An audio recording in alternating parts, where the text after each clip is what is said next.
কথায় বলে একটা পিঁপড়ে নাকি একটা হাতির কানে ঢুকে গেলে সে হাতিটার অবস্থা সে নাজেহাল করে দিতে পারে। না, পিঁপড়ে হাতির কাল্পনিক কাহিনী বলতে আসেনি, এমন এক বাস্তব ঘটনা জানবে আজকের ভিডিওতে, যা যে কোনো মুভির গল্পকেও হার মানাবে। সাল 2009, 15ই এপ্রিল। পৃথিবীর ইতিহাসে এমন কিছু ঘটে যায় সেদিন, যা বিশ্বাস করা কঠিন ছিল পৃথিবীবাসীর। এতটাই কঠিন ছিল যে সেই ঘটনার জন্য তদন্ত কমিটি বসানো হয়। মাটি থেকে 2800 ফিট উঁচুতে একটা বড় প্লেনের সাথে কি হয়েছিল সেদিন এমন। মুভিতে অভিনয় করেছেন হলিউডের একজন লেজেন্ড অ্যাক্টর যার নাম টম হ্যাঙ্কস। হ্যালো, তোমরা দেখছো এক্সপ্লেইন টিভি বাংলা। আজকের movie Sully, miracle on the Hudson. Movie শুরুতেই দেখা যায় ক্যাকটাস 1549 নামের একটা প্লেনকে লাগোয়ার্ডিয়া নামে একটা এয়ারপোর্টের রানওয়ে 4 থেকে আকাশপথে যাওয়ার সময় সেই প্লেনটার দুটো ইঞ্জিনই নষ্ট হয়ে গেছে। এমন অবস্থায় প্লেনটা যখন আবার ফিরে আসতে চায়, তখন যাত্রীসহ ওই প্লেনটা একটা বিল্ডিংয়ে ধাক্কা খেয়ে বিশাল বিস্ফোরণ ঘটায়। এই দৃশ্যের পরে দেখা যায় এই ব্যক্তিকে। এনার নাম হলো চেসলি সুলি সুলেনবার্গার, সংক্ষেপে সুলি। ইনি একজন পাইলট অর্থাৎ বিমান চালক। গত 42 বছর ধরে তিনি এই কাজ করে চলেছেন। তবে আজ কোনো একটা বিষয় নিয়ে তাকে বেশ চিন্তিত দেখা যাচ্ছে। কিন্তু সুলেয়া এত কি চিন্তা করছে?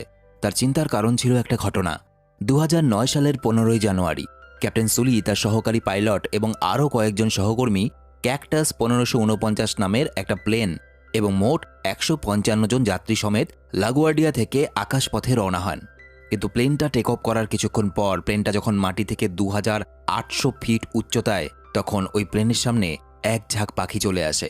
আর ওই পাখির ঝাঁক অতিক্রম করার সময় প্লেনের দুটো ইঞ্জিন নষ্ট হয়ে যায়। এখানে জেনে রাখা দরকার, প্লেন যখন মাটি থেকে অনেকটা উচ্চতায় থাকে তখন একটা সামান্য পাখির ধাক্কাতেও প্লেনের কিন্তু ইঞ্জিন নষ্ট হয়ে যেতে পারে। তো ক্যাপ্টেন সুলি প্রথমে প্লেনে থাকা সমস্ত জরুরি ব্যবস্থা ব্যবহার করেন। তিনি কন্ট্রোল রুমের সঙ্গে যোগাযোগ করার চেষ্টা করেন, কিন্তু সেখান থেকে জানানো হয় তিনি যেন যত তাড়াতাড়ি সম্ভব রানওয়ের দিকে ফিরে আসার চেষ্টা করেন। তার জন্য নিউ ইয়র্কের 2 থেকে 9 নম্বর রানওয়ে রেডি করে রাখা হয়েছে। প্লেনটাকে আবার এয়ারপোর্টে ফিরিয়ে আনতে হবে। অন্যদিকে সমস্ত যাত্রীদের জানানো হয় যে কোনো মুহূর্তে তাদের এই প্লেনটা ল্যান্ড করবে, তাই তারা যেন সতর্ক থাকে। এতে সবাই খুব ভয় পেয়ে যায়। এদিকে ক্যাপ্টেন সুলি জানায় যে তার পক্ষেই প্লেন নিয়ে রানওয়ে অবধি যাওয়া সম্ভব হবে না, কারণ নষ্ট হওয়া দুটো ইঞ্জিন নিয়ে এই প্লেনটা 7 মাইল দূরে থাকা রানওয়ে অবধি পৌঁছতেই পারবে না। তাই ক্যাপ্টেন সুলি ঠিক করে যে তিনি হাডসন নদীতে ওই প্লেনটাকে ল্যান্ড করাবেন। এরপর কন্ট্রোল রুমের সঙ্গে ক্যাপ্টেনের যোগাযোগ বিচ্ছিন্ন হয়ে যায়। কন্ট্রোল রুমে থাকা সদস্যরা এটা শুনে বেশ ঘাবড়ে যায় এবং চিন্তায় পড়ে যায়, কারণ একটা এত বড় প্লেনকে নদীতে ল্যান্ড করানো মানে সেখানে একটাও মানুষের বাঁচার সম্ভাবনা নেই। এর আগে কেউ কখনো এত বড় নদীতে প্লেন ল্যান্ড করায়নি, তাও আবার একটা যাত্রীবাহী প্লেন। এটা খুবই বিপজ্জনক হতে পারে। কন্ট্রোল রুম তখনই সেখানে একটা হেলিকপ্টার পাঠিয়ে দেয় প্লেনের বর্তমান অবস্থা যাচাই করার জন্য। দেখা যায় প্লেনটা ক্রমশ নিচের দিকে নেমে আসছে। এদিকে ক্যাপ্টেন সুলি যথেষ্ট সতর্কতার সঙ্গে প্লেনটাকে নদীতে নামায়। এরকম বিশাল একটা যাত্রীবাহী প্লেন জলের মধ্যে ল্যান্ড করায় মনে হচ্ছিল যেন নদীতে ঝড় উঠেছে। এদিকে প্লেনের ভেতরে থাকা সমস্ত যাত্রীরা কেমন একটা ভূমিকম্পের মতো অনুভব করে। প্লেনের ভেতরের সমস্ত আলো নিভে যায়। নদীকে চিরে প্লেনটা সামনের দিকে এগোতে থাকে। তবে সৌভাগ্যবশত একসময় প্লেনটা ল্যান্ডিং করানো সফল হয়। প্লেনটা নদীর ওপরে থামার পর সব দরজা এবং এমার্জেন্সি এক্সিট খুলে দেওয়া হয়। ক্যাপ্টেন এক এক করে সমস্ত যাত্রীকে বাইরে বের করার নির্দেশ দেয়। এদিকে প্লেনের ভেতরে জল ঢুকতে থাকা যাত্রীরা তাড়াহুড়ো করতে শুরু করে। এক অস্বস্তিকর এবং ভয়াবহ পরিবেশ সৃষ্টি হয়। প্লেনের ভেতরে হু হু করে জল ঢুকছিল। এই সময় সমস্ত যাত্রীদের বাইরে বের করা হয়। সেই সময় নদীতে থাকা উপকূলরক্ষা বাহিনীর স্টিমার প্লেনটাকে দেখতে পায়।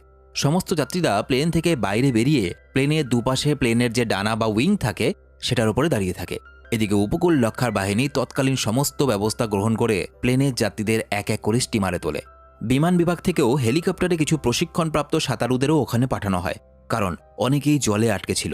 অবশেষে কিছু মানুষ ছোটখাটো আঘাত পেলেও সমস্ত যাত্রীরাই প্রাণে বেঁচে যায়। আর সবার শেষে ক্যাপ্টেন সুলি এবং তার সহকারী বিমান চালক প্লেনের বাইরে বেরিয়ে আসেন। সুলি নিজের প্রাণের তোয়াক্কা না করে সবার প্রাণ বাঁচান। এই ঘটনার কথা মুহূর্তের মধ্যে সব জায়গায় ছড়িয়ে পড়ে। প্লেনে থাকা কোনো যাত্রী বিশ্বাসই করতে পারছিলেন না যে তারা এই যাত্রায় বেঁচে গেছেন। এবং এই ঘটনা ক্যাপ্টেন সুলিকে একজন সাধারণ মানুষের থেকে সবার কাছে রিয়েল লাইফ হিরো বানিয়ে দেয়। কিন্তু ক্যাপ্টেন সুলি যেহেতু কন্ট্রোল রুমের নির্দেশ না মেনে নিজের সিদ্ধান্তে প্লেনটাকে নদীতে ল্যান্ড করিয়েছিলেন, তাই এটা নিয়ে তার বিরুদ্ধে একটা তদন্ত শুরু করে দেওয়া হয়। প্রথমে ক্যাপ্টেন সুলি এবং তার সহকর্মীদের নিয়ে একটা রুমে তদন্তকারী কমিটির বৈঠক বসানো হয়। এখানে ক্যাপ্টেনকে যখন বলা হয় যে আজকে এই প্লেন ক্র্যাশ নিয়ে আমরা আলোচনা করব, ঠিক সেই মুহূর্তে সুলি প্রতিবাদ করে বলেন, আপনি ভুল বলছেন, প্লেনটা ক্র্যাশ করেনি। প্লেনটাকে আমি জলের মধ্যে ল্যান্ডিং করিয়েছিলাম। এটাকে ওয়াটার ল্যান্ডিং বলে, আর এটা একটা ইমার্জেন্সি ছিল, নয়তো আমি এটা কখনোই করতাম না। কমিটি জানতে চায় আপনি কেন লাগোয়ার্ডিয়া ফেরত আসেননি। ক্যাপ্টেন জানায় ওই মুহূর্তে 7 মাইল পথ অতিক্রম করে প্লেনের যাওয়ার মতো পরিস্থিতি ছিল না। একমাত্র নদীটাই ছিল যেখানে আমি প্লেনটাকে সুস্থ মতো ল্যান্ডিং করাতে পারবো বলে মনে হয়েছিল। এরপর কমিটি জানায় ঠিক আছে, আমরা কম্পিউটার গ্রাফিক্সের মাধ্যমে বোঝার চেষ্টা করব যে সত্যিই কি সেই প্লেনটাকে নিয়ে আপনি ফেরত আসতে পারতেন, নাকি আপনি আপনার পাগলামির জন্য ওই নদীটার মধ্যে এতগুলো মানুষের প্রাণ ঝুঁকি নিয়ে প্লেনটাকে ল্যান্ড করালেন। এছাড়াও কমিটি সুলিকে জিজ্ঞেস করে, আচ্ছা আপনি এই যাত্রার আগে মানে প্লেনটা নিয়ে যখন টেক অফ করবেন তার আগে কতটুকু ঘুমিয়েছিলেন? আপনি কি শারীরিকভাবে সুস্থ ছিলেন? আর আপনি কি নেশাগ্রস্ত ছিলেন, মানে কোনো মাদক দ্রব্য সেবন করেছিলেন কি?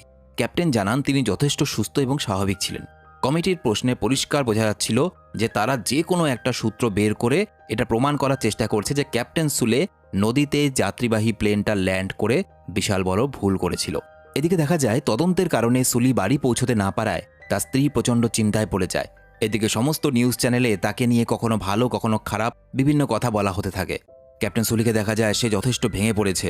42 বছরের চাকরি জীবনে সে লক্ষ লক্ষ মানুষকে তাদের গন্তব্যের দায়িত্ব সহকারে পৌঁছে দিয়েছে, আর আজকে মাত্র 208 সেকেন্ডের একটা ঘটনার জন্য তার উপরে আঙুল তোলা হচ্ছে।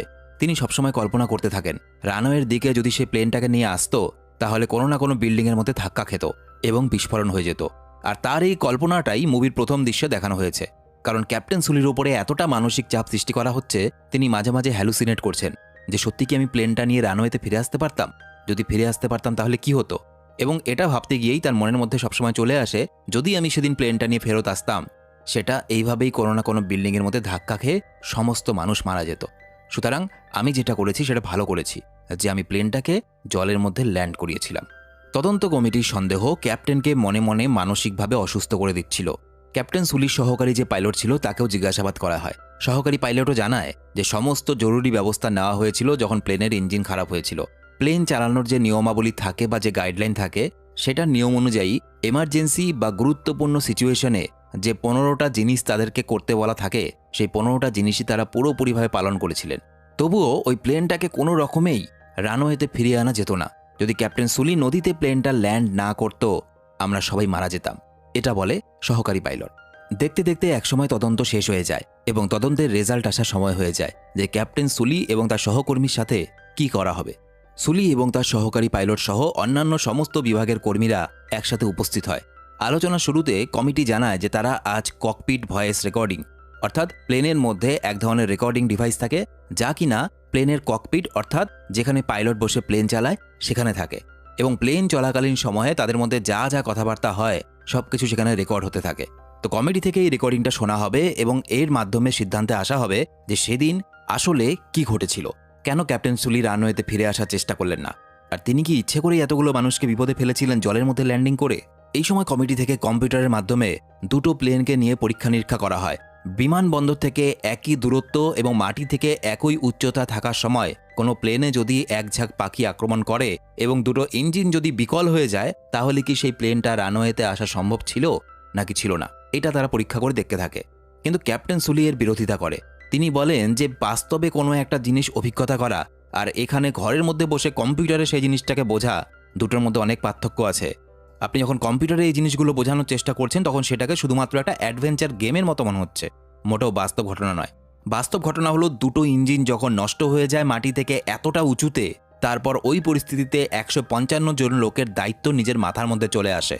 আর ওই সময় একটা প্লেনকে গভীর নদীতে ল্যান্ড করানো কোনো মুখের কথা নয়, এবং ওই দিন আমাদের সঙ্গে যা ঘটেছিল সেখান থেকে কি করে বেঁচে ফিরতে হয় ওটার জন্য আমাকে ট্রেনিংও কেউ দেয়নি।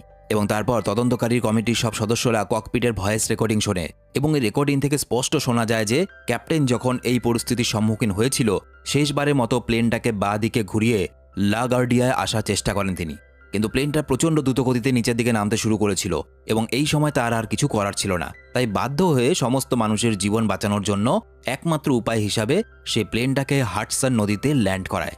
এবং ওই পরিস্থিতিতে ওই রকম একটা প্লেনকে নদীতে নামানোর জন্য কতটা দক্ষতা থাকতে হয় এবং একটা পাইলটের মানসিক শক্তি কতটা দৃঢ় হলে এটা করতে পারে সেই বিষয়ে আর কারো সন্দেহ থাকে না। এরপর তদন্তকারী কমিটি জানায় যে ক্যাপ্টেন সুলি যা করেছেন তা সত্যি একটা অলৌকিক ঘটনার মতো, এরকম আগে কখনো হয়নি এবং এটা ইতিহাসে একটা অদ্ভুত ঘটনা হয়ে থাকবে।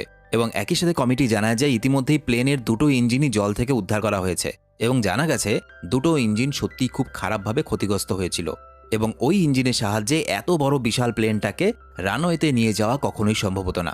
ক্যাপ্টেন সুলিকে সম্পূর্ণ নির্দোষ ঘোষণা করা হয় তাকে সম্মান জানানো হয় তার দুঃসাহসিক কর্মকাণ্ডের জন্য। তবে ক্যাপ্টেন জানান তিনি একা নন। ওখানে থাকা সমস্ত উপকূল রক্ষাকারী কর্মীদের স্টিমার ওখানে ঠিকমতো সময়ে চলে আসার জন্য এই কাজটা এত ভালো করে সম্পন্ন হয়েছে এবং সবাই প্রাণে বেঁচে গেছে। আর এটা ভাবতে অবাক লাগে যে এটা একটা সত্য ঘটনা ছিল। একজন বীর পুরুষের দুঃসাহসিক জয়ের গল্প এখানেই শেষ হয়ে যায়। তো ভিডিওটা ভালো লেগে থাকলে ভিডিওতে একটা লাইক করে দিও। আর তোমরা আমার সাথে সরাসরি কথা বলতে পারো ফেসবুক, ইনস্টাগ্রামে।